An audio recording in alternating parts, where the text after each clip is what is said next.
Кыргыз Республикасында баш мыйзамда жазылып турат, Кыргызстанда жер сатылбайт. Жер сатылбайт. Мыйзамдар 90-жылдан эгемендүүлүк алгандан бери 49 жыл деген келатат. Мисалы Coca-Cola 49 жыл, Refa Center, Beta Stores 49 жыл.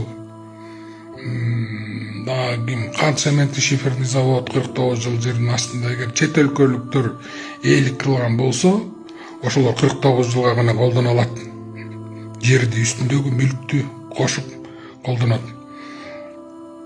Садыр Нурмазович келип туруп казактар менен өзбектерге берип салды пансионаттарды. Алар Советтер Союзунун убагынан бери берилип келген пансионаттар болчу. Алар 49 жылга эле арендага алып, жерди иштетип, кыргыздарга мыйзамды төлөтүп, ошол жерде кишилерди иштетип, акчасын төлөтүп, мыйзам чегинде налогторун төлөп иштеп атышат. Аны көтөрүп барып Астанага же Ташкентке коюп койгон жери жок.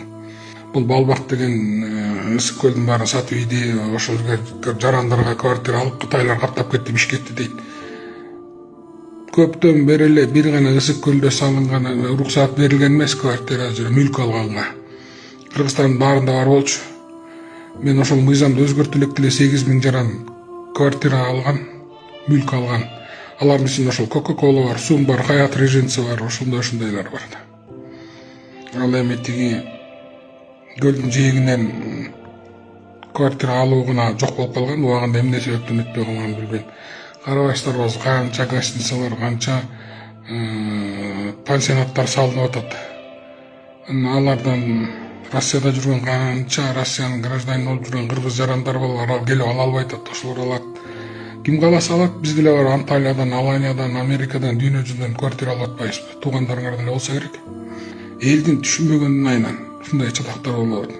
Биздин кыргыздын арабызда деле арамдар, сволочтор бар да, ошондой эле Кытайларда деле, башка өлкөлөрдө деле бар да. Эми ошону алып чыгып алып, эмне кыргызда баягында эки Кытай сол чакмак бир аял кишини өлтүрүп койду, ошого жинибиз келип атат. А бизде күндө кыргыздар канча аял кишини өлтүрүп атабыз? Канча нарушение бар, күндө тебелеп тротуар, туура эмес жерге койдуң, биздин кыргыздар деле бар да, анан бир эки Кытай айдап койсо ошону да мына Кытайлар каптап кетти деп атабыз. Эми ушунун баарын түшүндүрүш керек да элге айтып. Анан бирибизди эле чукулап эле артынан туура эмес иштерди алып чыгып кете беребизби?